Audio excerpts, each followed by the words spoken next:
Attempts to salvage the 2015 nuclear deal. The U.S. and Iran hold indirect talks in Vienna. Donald Trump pulled America out. Joe Biden wants back in. But what are the challenges ahead? Can the two sides find agreement? This is Inside Story.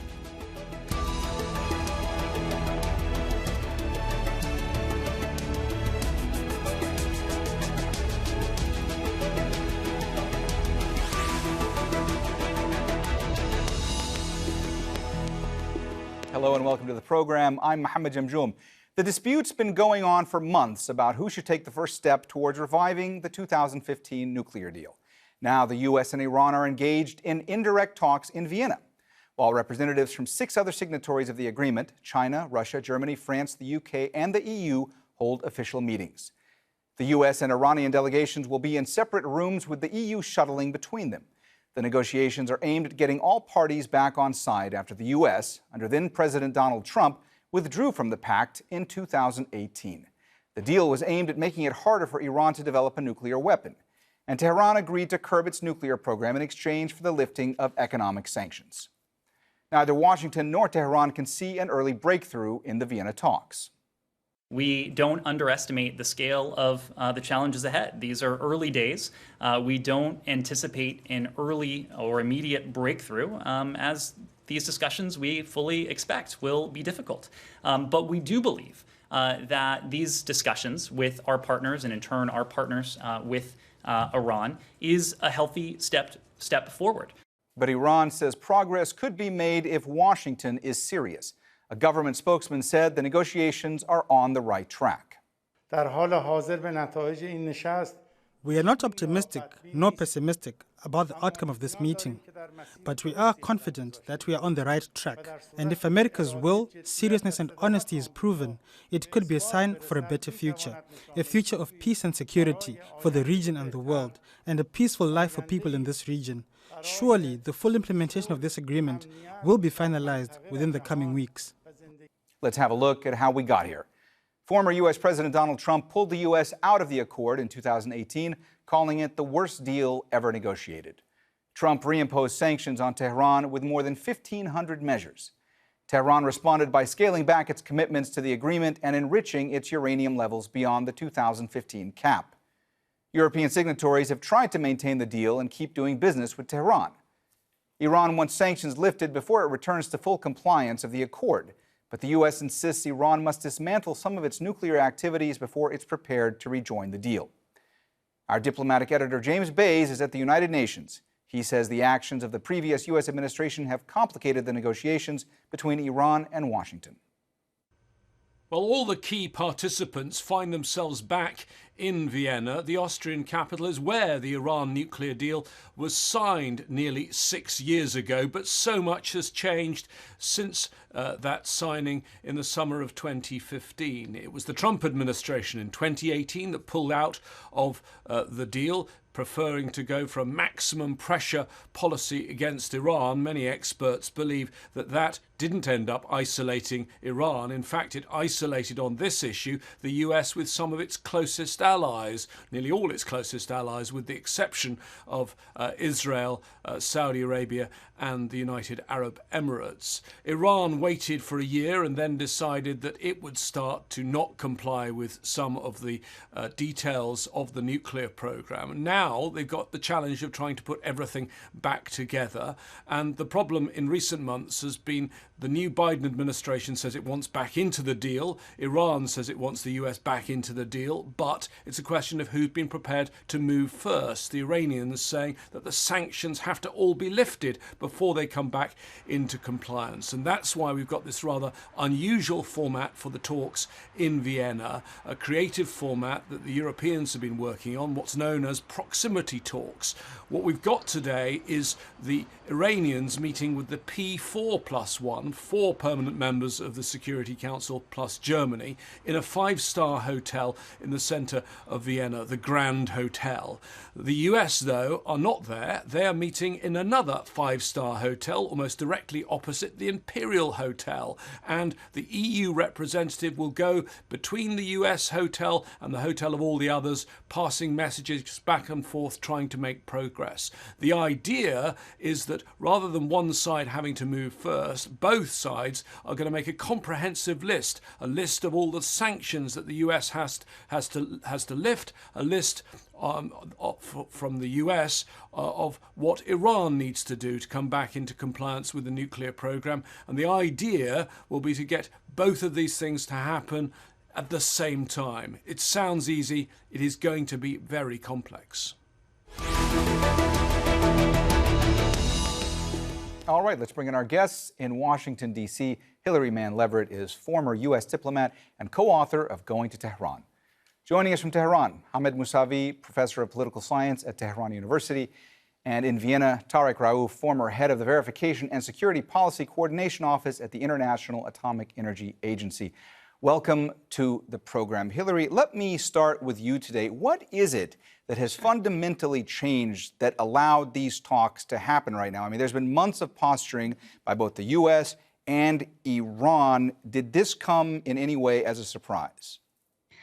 I wouldn't say it was a surprise, but it is a new development. And I think the new development that essentially led up to this new development was that the United States dropped its insistence, which was really a leftover from the Trump administration, its insistence that Iran meet directly with U.S. officials, without U.S. officials or before U.S. officials would give any sanctions relief to Iran. And that was essentially the Trump approach: meet with the United States without the United States easing sanctions in any way. Biden started off in office essentially with this Trump approach. Now, the difference and the change is that this didn't work. And so the U.S. envoy, Rob Malley, was able to convince others here in Washington, because there's a real divide here in Washington. Rob Malley was able to convince people here that there could be indirect talks with Iran, essentially proximity talks, what's happening right now in Vienna. And he said publicly, and this is critically important, publicly, Rob Malley, the U.S. envoy, said that the United States understood that the United States would have to lift the sanctions that are inconsistent with the 2015 JCPOA, the Iran nuclear deal, essentially what Iran has been demanding from the start. Tarek, of course, nobody expects these proximity talks will be easy, but how long and arduous do you think this process will end up being? Well, I think it will take some time, because both sides apparently are coming into this discussion with pretty hardline positions. Iran's position, as reiterated by Foreign Minister Javed Zarif, is that the United States first needs to remove all the sanctions that were imposed under the Trump administration, and also possibly compensation for the financial damages to the Iranian economy. On the U.S. side, there is a demand that Iran reverse the steps that it has taken to step outside of the uranium enrichment limits of the JCPOA. So I think the Europeans have a bit of a challenge to try and bridge this gap, although there are some suggestions of a phased approach or a step-by-step or action-for-action approach. But I think we need to wait a couple of days to see how this will pan out. The two sides are meeting here in Vienna at two hotels that are pretty much opposite each other, with the Europeans shuttling back and forth. Mohammed, how confident do Iranian officials feel right now about the idea that they are on the right track to try and revive the deal? I think they understand that this is just the beginning. I mean, usually these kinds of talks are very complicated and they do take a lot of time. Nevertheless, I think the Americans understand that they have a very narrow window of opportunity if they want to make a deal with the government of Hassan Rouhani. The presidential campaign for the Iranian elections, they actually start in just a couple of weeks in Iran. So if actually the negotiations pan out further than that, then I think we will have to wait until September, when Iran has a new president. And there's a very good chance that the conservatives might win the election. And they were critical of the deal from the start. You have to understand that the mood in Tehran is a lot of skepticism in regards to the Americans, because They essentially left the deal very easily, and Iran had to remain in the deal for a whole year, obliging by its side of the deal without getting any economic sanction relief. So the mood is not very optimistic, I would say. Hillary, Mohammed just then mentioned these looming presidential elections in Iran that will be taking place in June. How concerned are members of the Biden administration about the potential outcome of that? As Mohammed said, it is expected that conservative hardliners may prevail in these upcoming elections. How much more difficult is that going to make reviving this deal and also negotiating going forward? I think here the one element of consensus that I pick up within the Biden administration is that they understand that there will be the next president of Iran will be more conservative in a sense in American political terms, or more right wing or a hard line, and more difficult to negotiate with. There is consensus that that is going to happen. That is a fait accompli. The problem with that for the current negotiations is that there is some concern here about continuing to negotiate with the current team, with President Rouhani's current team, because will they really be able to deliver under the next president of Iran? Kind of, it's a bit of mirror imaging, projecting from the U.S. side, because this is what happened, of course, on the U.S. side. When President Obama was president, we agreed to one thing, and when Trump became president, we decided to follow another path. So there is a sense here that Iran could do the same thing. The bigger picture here, though, is not so much who's going to be in power in Iran, but there's just a real reluctance here within the Biden administration and certainly within Congress to even go back to the JCPOA. That's kind of the unstated elephant in the room, if you will. The Americans understand within the Biden administration that if we go back into the JCPOA, the United States would have to not only lift the sanctions that Trump imposed, but we would have to lift almost all nuclear-related sanctions legislatively with Congress by 2023. And that's something within the Biden administration they understand they can't do. Tariq, what are the questions that Iran is going to have to answer going forward related to nuclear research and development it has engaged in? And how easy or difficult is it going to be to establish a continuity of knowledge for the IAEA? Well, that's a very good question. This is something that the Trump team should have thought about before they exited the JCPOA, that for nearly 2 years now, Iran has been ramping up its enrichment program. They have acquired experience in manufacturing centrifuges, production of advanced centrifuges. They have actually 15 designs, of which 6 designs are producing enriched uranium, including 1,000 centrifuges at Fordo that are producing 20% enriched uranium. So Iran's knowledge base and experiential base has increased considerably, and this cannot be reversed. The questions that Iran is on the hook for relate more to safeguards and previous activities prior to 2003, where the IAEA is alleging that Iran carried out undeclared nuclear activities and handled nuclear material without declaring it to the IAEA at 4 locations. One is Mariban, one is Lavisan Shian, which was a site of the Physics High Research Center that was demolished. One is Turkuzabad, which is on the outskirts of Tehran, where used equipment was stored. And there is another site in the vicinity of Tehran, where at all these 4 sites, the IAEA picked up particles of uranium that had been manipulated or sort of processed. And thus far, the IAEA claims that Iran's explanations are not technically feasible. Iran's response is that these relate to issues that are now nearly 2 decades old, and the books should be closed and we should move forward. But from the IAEA's point of view, from a safeguards or verification implementation perspective, these issues need to be clarified one way or another. Mohammed, you heard Hillary in her previous answer mention the fact that it's going to be difficult for the Biden administration to try to lift all the sanctions that have been imposed on Iran, especially the Trump-era sanctions. Let me ask you, when it comes to Iran's perspective, we've heard again and again from officials in Tehran that they want to see all sanctions lifted before they can really start negotiating with the U.S. Is there any room there for negotiation, or are they really going to stick to this? Is this going to be a sticking point going forward? I think Iran is going to stick to that plan because that plan was actually specified by Ayatollah Khamenei, the supreme leader of Iran. And the reason for that is if you look at this from Iran's perspective, there's a lot of mistrust regarding the Americans. I mean, from Iran's perspective, Iran gave a lot of concessions under the nuclear deal. And then even though the nuclear deal was enshrined in a United Nations Security Council resolution, essentially making it international law, nevertheless, Donald Trump easily withdrew. And Iran is actually selling less oil today than it was before signing the deal. So it's actually doing worse than when it signed the deal. So I think it's going to be very difficult in that sense. And when Biden came into power, there was initially some optimism that we do understand regarding the U.S. Congress and being it's very tricky, of course, with the Senate being completely split between Republicans and Democrats. Nevertheless, I think Biden did have the opportunity to at least lift some of the sanctions using executive orders.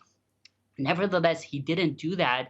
And so far, he's been following the so-called maximum pressure campaign of the Trump administration. And essentially, Iran didn't appease Trump with all the pressure that existed during those 4 years. So I don't know why they are following the same policy that essentially they are admitting that it failed.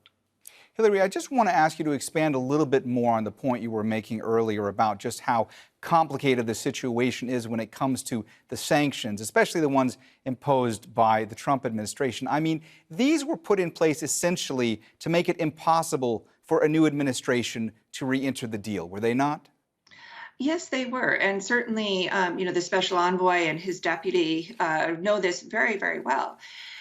The interesting thing, and this is something that I think is not really understood, is why didn't President Biden, when he was rolling back all of the other contentious, controversial Trump decisions, the Trump decision to pull the United States out of the Paris Climate Treaty, the Trump decision to impose what was called a Muslim ban on people coming to the United States from predominantly Muslim countries, when President Biden rescinded the Trump policies on the U.S. border with Mexico, all of these very harsh, controversial policies, Biden rescinded those with a snap of a finger within 24 hours. Why didn't he do that on Trump's policy rescinding U.S. commitments to the Iran nuclear deal?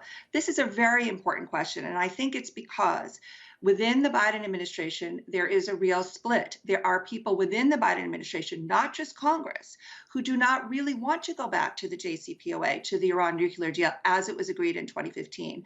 They want to renegotiate it. They want to impose more restrictions on Iran and for this to last longer.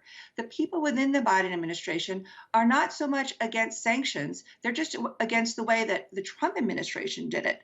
They would like to have a sanctions regime that essentially gives some control over Iran's economy, control over the development of its nuclear program, and allows Iran to have some breathing room, to get some money, to get some of its assets, but not to be completely free of these restrictions. So the complication is not so much a legal or bureaucratic problem within the United States. It's a problem of political will. It's that President Biden looks at the Middle East, looks at Iran in a fundamentally different way than President Obama did.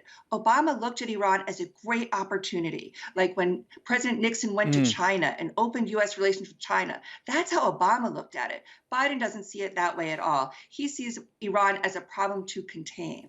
Hillary, if I could just follow up with you, though, real quick. You mentioned the fact that there are members of the Biden administration that would essentially like to renegotiate the deal. Would not that take leverage? I mean, does the U.S. have leverage to do something like that right now?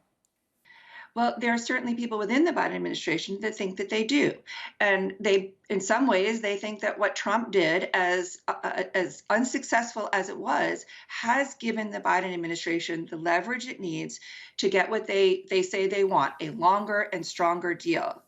My sense is, my analysis is, it's not so much a longer and stronger deal. It's that they really want to park the Iran issue. They want to put Iran over to the side so that President Biden can focus on his very ambitious domestic legislative agenda and try to really contain Iran as a problem. They don't see Iran in terms of having a real in terms of being an opportunity for U.S. foreign policy and strategy. They don't look at it in the bigger strategic picture. Tariq, under the deal's restrictions, Iran's breakout time, this is the amount of time necessary to assemble sufficient fissile material for a nuclear weapon, it had increased to at least a year. Where is it at now? I knew you would ask this question. This concept of breakout time is really a very silly concept. This is not a criticism of you, it's of those who advance this concept. For a country to break out, quote unquote, it would need to make somewhere around, 10 or 15 deliverable nuclear weapons. It makes no sense to, quote unquote, break out to make one nuclear weapon and paint a target on one's forehead. Iran, as far as we know, has not tested a re-entry vehicle capable of carrying a nuclear explosive device. This device would need to survive being shot up into space, re-entering the atmosphere at a velocity of 5 kilometers or more per second, surviving extreme heat and pressures. The fusing mechanism, the detonating mechanism, all need to survive so that at the point that the designers have designed the device to explode, the device will explode. And in any case, Iran does not have the capability to manufacture a deliverable warhead based on all the evidence that we have seen thus far. So the concept of a breakout time actually is a very damaging concept. Arguing in terms of whether it's 12 months or 3 months or 6 weeks really doesn't make any sense. It muddies the picture and confuses the situation. Over the past 2 years, Iran, like in the past, has created a number of bargaining chips. Unlike July 2015, when it had 2,000 kilograms or 2 metric tons of enriched uranium, it now has 3 metric tons of enriched uranium. But it only has about 17 kilograms of 20% enriched uranium, which is not even sufficient for one nuclear weapon. You need about 25 for a newcomer state like Iran to make a nuclear explosive from highly enriched uranium. So I think one should not get into this concept of a breakout time. One is confusing oneself, one is fooling oneself. One should deal with the situation as it is on the ground. The Obama administration was only able to make the JCPOA because it agreed to Iran's demand to continue enrichment, which is allowed under the JCPOA, albeit a maximum of 300 kilograms at 3.67% enriched uranium with a maximum of 5,060 centrifuges. So Iran now has nearly 7,000 centrifuges. It is operating 5 more advanced designs of centrifuges. So that is where the focus should be, to return to the July 2015 limits, and then talk about some sort of a broader deal. Iran already is committed under the Nuclear Non-Proliferation Treaty not to develop nuclear weapons. So that is already there. So we really shouldn't lose the main issue with all these other confusing issues of Iran should never have a nuclear weapon, there should be breakout time. All of these things are covered one way or another if we get back to the JCPOA. And lastly, I think the Biden administration was also focused when Iran interfered with the verification system and stopped the implementation of the additional protocol. The IAEA Director General very astutely rescued the situation where Iran is continuing to gather this data, allow the IAEA's instruments to gather online data for further use so that, as you mentioned, the IAEA can maintain continuity of knowledge. Tariq, so Iran's pushback... I'm so sorry. I don't mean to interrupt you. We only have about a minute left, and I want to ask Hamid one more question here. Hamid, expectations going into this are very low, but I want to ask you, what do you believe Iranian officials think has to happen for these talks to be considered in any way a success? Well, first of all, when we're saying Iran is close to the bomb, we have to remember that Netanyahu has been saying this since the 1990s, and that was over 20 years ago. And they were saying that they have to bomb Iran in 2009 and 2010, and that was 10 years ago, and Iran is not even close to the bomb even now. Regarding the negotiations, from Iran's perspective, first of all, Iran does not want to renegotiate the deal. Iran is not thinking about a broader deal. Why should Iran give more concessions when even the current deal has failed? And I think the path forward is for the Americans to return to the deal. It was them who left the deal first. And then Iran has said that it will move very quickly after that and return to its obligations under the deal. All right, we've run out of time, so we're going to have to leave the conversation there. Thank you so much to all of our guests, Hilary Mann Leverett, Hamed Mousavi, and Tariq Raouf. And thank you, too, for watching. You can see the program again anytime by visiting our website, aljazeera.com. And for further discussion, go to our Facebook page. That's facebook.com/AJ Inside Story. You can also join the conversation on Twitter. Our handle is @AJ Inside Story. From me, Mohammed Jamjoom, and the whole team here, bye for now.